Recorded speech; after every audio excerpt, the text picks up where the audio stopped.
L'amendement suivant, 164 rectifié bis, Monsieur Gontard. Oui, merci Madame la Présidente. L'administration, les entreprises et les loueurs de véhicules représentent aujourd'hui 50% des achats de véhicules légers neufs. La part d'achat des véhicules à faible émission par ces acteurs est encore très faible, contrairement à celle des véhicules diesel, encore largement majoritaire. 85% contre moins de 20% pour les particuliers. Ce constat va à l'encontre de l'urgence climatique et de la nécessité de diminuer les émissions de gaz à effet de serre liées au secteur du transport selon une trajectoire cohérente avec les engagements climatiques de la France, et comme nous le demandent beaucoup de nos concitoyens. La loi relative à la transition énergétique pour la croissance verte de 2015 a déjà introduit des quotas de renouvellement de flotte dans une proportion minimale de 50% de véhicules à faible émission pour l'État et ses établissements publics et de 20% pour les collectivités territoriales et leurs groupements ainsi que pour les entreprises nationales. Nous demandons aujourd'hui à ce que le secteur privé prenne lui aussi ses responsabilités environnementales. Le présent amendement vise donc à compléter le code de l'environnement en indiquant que les entreprises du secteur privé, lorsqu'elles gèrent directement ou indirectement un parc de plus de 20 véhicules automobiles, acquièrent ou utilisent lors du renouvellement du parc, dans la proportion minimale de 20% de ce renouvellement, des véhicules à faible émission. Cette obligation applicable immédiatement nous semble pertinente avec les enjeux de qualité de l'air et de réduction des émissions de gaz à effet de serre pour lutter contre le dérèglement climatique. Merci. Merci. Passons à l'amendement suivant, 491 rectifié. Monsieur Dantec, je vous propose de présenter les trois amendements puisque vous en êtes l'auteur. Oui, merci Madame la Présidente. D'ailleurs, en fait, dans l'ordre des amendements, je ne suis pas sûr que l'ordre soit le plus pertinent, mais on a bien compris que l'ensemble des amendements proposés aujourd'hui consiste à accélérer la mutation de notre parc automobile pour tenir nos engagements climat et donner aussi un signal qui permet à nos constructeurs automobiles d'anticiper des demandes qui sont de fait écrites dans la loi. La loi relative à la transition énergétique pour la croissance verte de 2015 a tracé des objectifs à horizon 2020 déjà pour le renouvellement du parc des voitures particulières appartenant à l'État et ses établissements. Pour mémoire, donc 50% de véhicules à faible émission, collectivités publiques 20%, et aussi aux loueurs de véhicules automobiles, exploitants de taxis et de VTC. Donc là, l'article qui vous est proposé sur le 491 est assez vague dans sa définition, mais il dit que les entreprises qui gèrent un parc de plus de 100 véhicules automobiles acquièrent aussi, lors du renouvellement de leur parc, une part minimale, c'est là-dessus que c'est un peu vague, de véhicules à faible et très faible émission, au sens des articles 224-7 et 224-8 du Code de l'environnement. Et les seuils sont laissés un décret au Conseil d'État et donc à la décision du gouvernement. Ça, c'est pour le 491. Le 489, lui, est plus précis puisqu'il propose pour ce même parc, pour les entreprises, pour le renouvellement de leur parc, une part minimale de 10% de véhicules à faible et très faible émission et avant 2030, avant 2025, 40% avant 2030 et 100% avant 2040. Donc vous avez compris que cet amendement est plus ambitieux. Et enfin, le 490, lui, est un peu à mi-chemin puisqu'il enlève les véhicules de plus de 3,5 tonnes, donc on ne fait plus référence qu'à l'article 224-7 et ne reste qu'au seuil de 10% en 2025. Merci. Monsieur le rapporteur.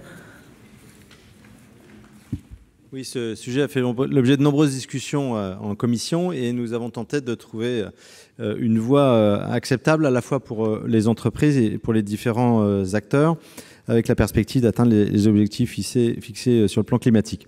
La commission a donc émis un avis favorable à l'amendement 490 rectifié, dont l'exigence paraît la mieux proportionnelle à l'objectif poursuivi. Seules les entreprises gérant un parc de plus de 100 véhicules seront concernées. La plupart, d'ailleurs, ont d'ores et déjà commencé à convertir leur flotte. Seuls les véhicules de moins de 3,5 tonnes seront visés, ce qui exclut le transport routier de marchandises, dont chacun connaît l'équilibre économique précaire. Donc on exclut véhicules de plus de 3,5 tonnes.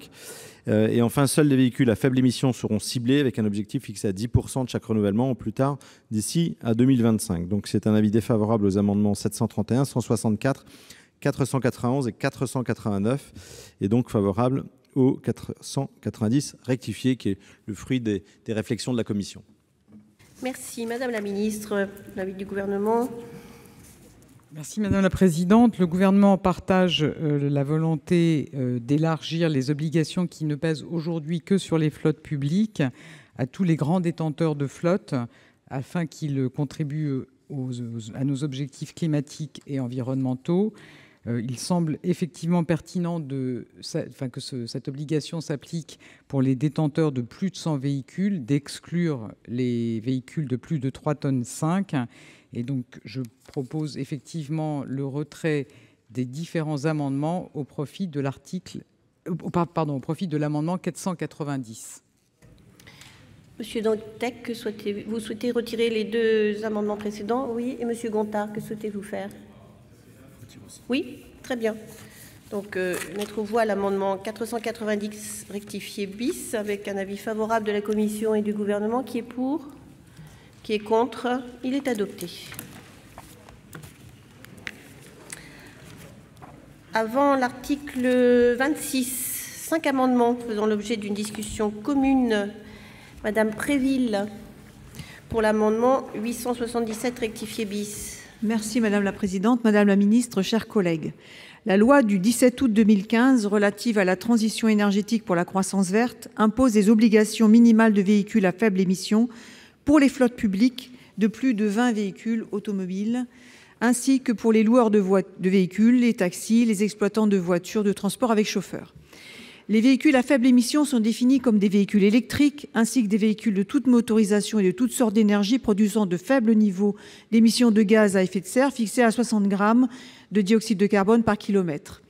Ces proportions de véhicules propres sont fixées à 20% pour les collectivités et leurs groupements, ainsi que pour les entreprises nationales, à 50% pour l'État et ses établissements publics. Pour les flottes privées, elles sont fixées à hauteur de 10% avant 2020. Afin de poursuivre des objectifs cohérents et ambitieux de lutte contre les émissions de gaz à effet de serre, le présent amendement vise à rehausser les obligations de part minimale de véhicules à faible émission pour les parcs de véhicules d'entreprise en doublant les obligations actuelles avant 2022, afin de les mettre au même niveau que pour les collectivités.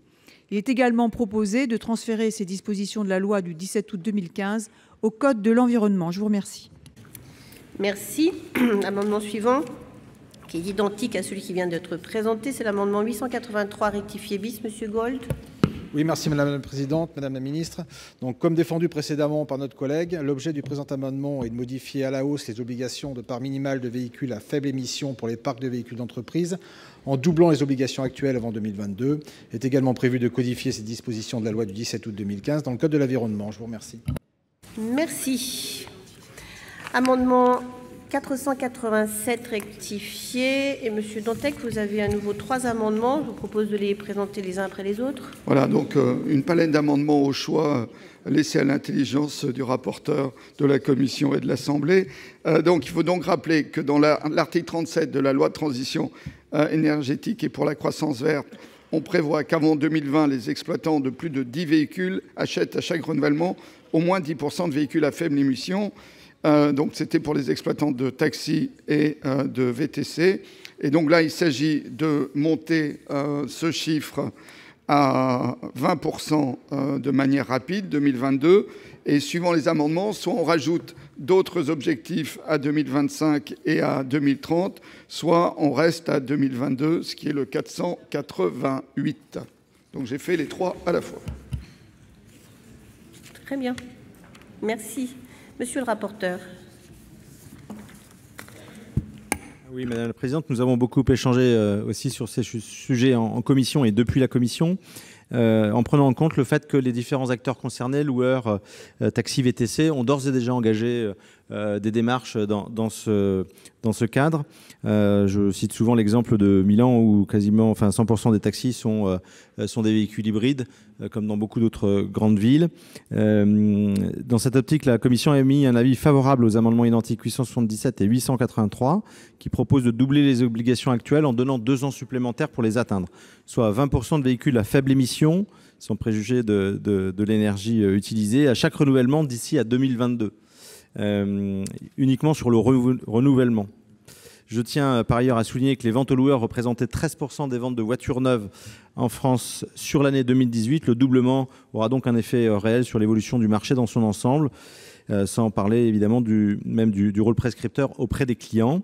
C'était donc un avis favorable aux amendements 877 et 883, défavorable aux 487, 486 et 488, sachant que le 488 sera pleinement satisfait par l'adoption des deux amendements que j'ai cités. Merci. Madame la ministre, pour le Gouvernement. Merci Madame la Présidente. Il semble effectivement pertinent, en complément de l'amendement que vous venez d'adopter, de fixer des objectifs également pour les loueurs de véhicules et les flottes de taxis et de VTC. Et donc, il faut les fixer de façon proportionnée et réaliste. Donc, moi, je donne un avis favorable aux amendements 877 et 883 et je propose le retrait des trois amendements suivants. Monsieur Dantec, vous les retirez? Très bien, donc je vais mettre aux voix l'amendement 877 rectifié bis et 883 rectifié bis.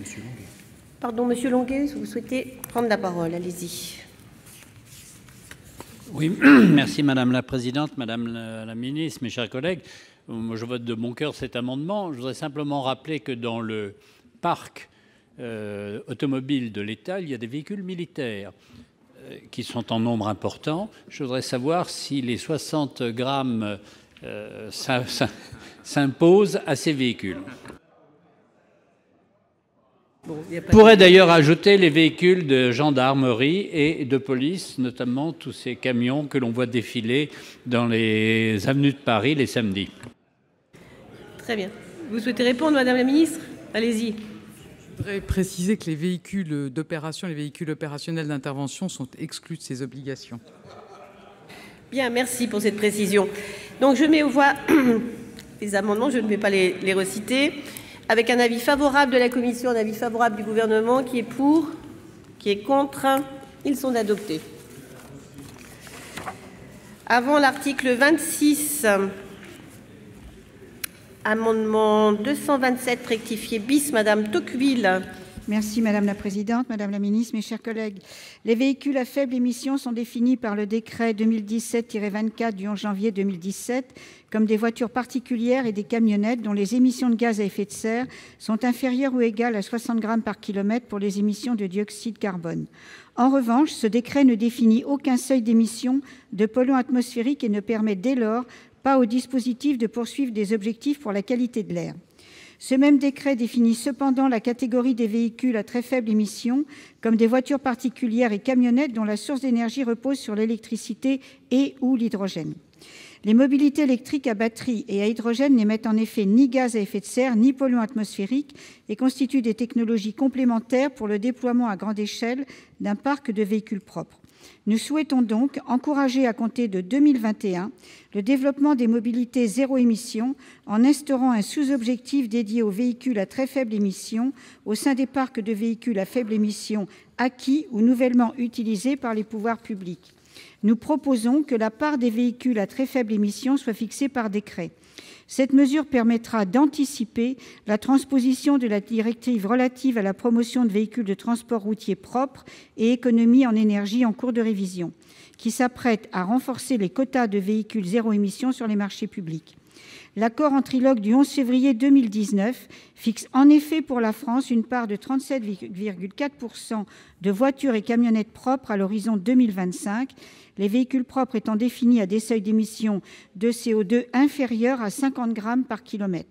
La directive prévoit de rabaisser ce seuil d'émission à 0 à partir de 2026. Je vous remercie. Merci. Amendement suivant, 882 rectifié bis, identique au précédent. Monsieur Gold. Oui, merci Madame la Présidente, Madame la Ministre, chers collègues. Donc, dans la lignée des précédents, cet amendement vise à intégrer un sous-objectif en faveur des véhicules à très faible émission lors du renouvellement des parcs automobiles. En effet, si les seuils fixés par les pouvoirs publics en matière de véhicules à faible émission comportent une ambition qu'il faut saluer, les textes sont pour le moment assez discrets sur la question des véhicules à très faibles émissions, en particulier les systèmes fonctionnant à l'hydrogène, à l'électricité ou bénéficiant des dispositifs à air comprimé. Or, c'est bien ce type de véhicule qui permettra de peser fortement dans la réduction des émissions de gaz à effet de serre, et il convient donc de les prendre en compte. La croissance importante du marché pour ce type de véhicule devrait également nous y encourager. Rien qu'en 2017, les ventes de véhicules électriques ont atteint 1,2 million d'unités dans le monde, soit une augmentation de près de 60% par rapport à 2016. Le présent amendement prend également en compte le coût encore relativement élevé de ces technologies et ne propose donc pas un objectif disproportionné. Il s'agirait d'intégrer une sous-proportion de véhicules à très faible émission dans les parcs de véhicules à faible émission, avec des critères déterminés par décret. L'administration aurait ainsi de la souplesse et du temps pour anticiper les nouveaux besoins en la matière. Je vous remercie. Merci. Quel est l'avis de la commission ? Oui, je suis d'accord avec les auteurs de ces amendements pour dire et considérer que les collectivités territoriales, comme l'État, doivent être exemplaires en la matière. Ceci étant dit, le Sénat n'a pas pour vocation à imposer des obligations qui pourraient être considérées comme exorbitantes. Imposer parmi les véhicules à faible émission qui doivent déjà être intégrés dans les flottes publiques à hauteur de 20 à 50%, déjà selon les cas, un sous-objectif dédié uniquement aux véhicules à très faible émission me semble excessif. Cette catégorie de véhicules est en effet déjà définie au niveau réglementaire et limitée aux seuls véhicules électriques ou hydrogène, ce qui exclut même les hybrides rechargeables, par exemple. Et j'ajoute qu'en renvoyant au pouvoir réglementaire le soin de fixer cette proportion minimale, le législateur renoncerait à sa compétence et laisserait au gouvernement le soin de fixer les obligations applicables, par exemple aux collectivités territoriales. Je considère que c'est plutôt notre rôle d'être au chevet ou à l'écoute des collectivités territoriales. Avis défavorable aux amendements 727 et 882. Merci. Quel est l'avis du gouvernement ? Merci Madame la Présidente. Je pense qu'il est effectivement important de soutenir le déploiement des véhicules à très faible émission et donc des flottes publiques peuvent à ce titre jouer un rôle effectivement d'exemplarité. Mais nous allons de toute façon être amenés à modifier les règles applicables en transposition de la directive européenne sur les véhicules propres qui prévoit des objectifs sur les véhicules à très faible émission. Donc je vous propose le retrait de ces amendements et on tirera toutes les conséquences de la directive en cours de finalisation au plan européen. Merci Madame Tocqueville. Que souhaitez-vous faire ? Vous le retirez, Monsieur Gold aussi ? Très bien, merci. Oui, pardon, Monsieur le Président. Oui, je voulais profiter de ces amendements, merci Madame la Présidente, pour interroger la ministre sur un sujet sur lequel j'ai interrogé le gouvernement par une question écrite du mois de décembre à laquelle je n'ai pas eu de réponse. C'est justement la part des véhicules diesel dans le parc automobile de l'État. Parce que selon les informations dont nous disposons, il y aurait encore 74% du parc automobile qui serait constitué de véhicules diesel, alors que chez les particuliers, ce taux n'est que de 62%. La loi de transition énergétique, ça a été rappelé, prévoit que pour le renouvellement des véhicules, il faut qu'il y ait 50% des véhicules achetés qui soient des véhicules entre guillemets propres, mais ça ne tient pas compte évidemment de certains véhicules dits opérationnels. Et on n'a pas aujourd'hui les chiffres qui permettent de voir si ces engagements imposés par la loi de transition énergétique sont respectés, puisque les chiffres que l'on a, c'est-à-dire que 72% des acquisitions seraient des véhicules à essence, encore aujourd'hui, 19% seulement seraient des véhicules électriques, et il y aurait encore 9% des véhicules achetés par l'État en 2018 qui seraient des diesels. Mais comme ce chiffre prend en compte l'ensemble des acquisitions, y compris les véhicules qui servent à des missions opérationnelles, on n'a pas donc la réalité de l'engagement, du respect des engagements de l'État en application de la loi de transition énergétique. Donc Madame la Ministre, est-ce qu'on peut profiter de cette séance pour avoir une réponse à cette question écrite ? Merci. Madame la Ministre, vous souhaitez répondre ? Oui, merci Madame la Présidente. On peut effectivement engager ce débat. Moi, je n'ai pas le détail de tous les chiffres. Je peux vous dire qu'aujourd'hui, dans les achats, puisque les obligations portent sur les achats et non pas sur le stock, on a de l'ordre de 11% de véhicules diesel, de 15% de véhicules électriques, de 6,5% de véhicules hybrides rechargeables et de 67% de véhicules essence. Mais on est en train de mettre en place, dans le cadre du plan d'action État exemplaire, un suivi qui pourra être tout à fait transparent de ces chiffres.